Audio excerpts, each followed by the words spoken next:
Il Palamoncada si è animato questa mattina con le scuole elementari di Agrigento e Porto Empedocle, un torneo di basket a 4 tra gli istituti Esseneto, Marullo, Pirandello e Alessio Di Giovanni. Un progetto dal titolo School Cup, che si è concluso oggi, promosso dalla Fortitudo Moncada e che ha visto alcuni istruttori della società impegnati in questi ultimi mesi ad allenare i ragazzi nelle loro scuole. Questa è la seconda edizione, l'abbiamo già fatta l'anno scorso, è cambiata la tipologia di manifestazione che noi proponiamo.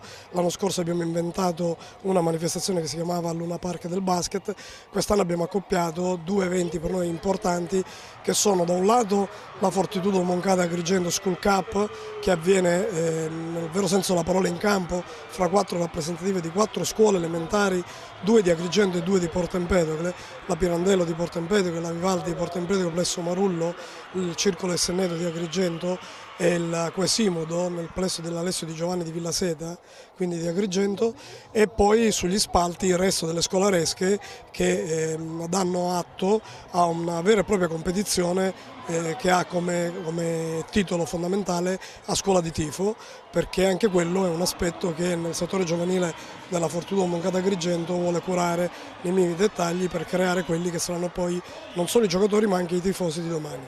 Quindi abbiamo 4 scuole di bambini che giocano, ma il tifo proviene da tutte le scuole? Sì, abbiamo in campo 4 rappresentative delle scuole che ho menzionato prima che giocano dei veri e propri tornei di 3 contro 3, ma nella realtà in tribuna c'è un tripudio di colori, di striscioni, di inni inventati dalle stesse scolaresche che partecipano anche loro in questo modo a dei concorsi a tema che alla fine daranno dei punteggi alla scuola che vincerà una fornitura di palloni gratis per la scuola.